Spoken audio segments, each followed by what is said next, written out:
GTR mga kabiyahe. So magkapalit tayo ng T15 sa ating GTR, no? Kasi T15 nakalagay dyan eh. So ito T15. Same sa van namin. T15 nakalagay dyan. Ayan, so tara. Papakita ko sa inyo yung ilaw na ito ha. Pag naka ano siya, running lights. Yan.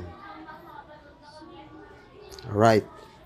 Yan. Pamaya pag nagpalit tayo ng T15. Ito.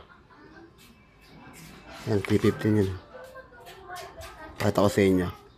Hindi lang yan. Dito lang yan. Sisungkit lang yan. So, ito mga kabiyahe. Oh. Yan. Nalagay ko na. Yan. Saka yan. Alright. So, pasok ko sa loob. Para makita natin. Yan mga kabiyahe. Yan. Naka-T15 na tayo.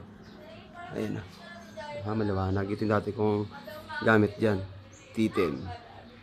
T10 lang to.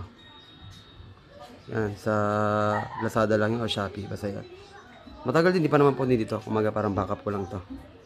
Ayun. Diba?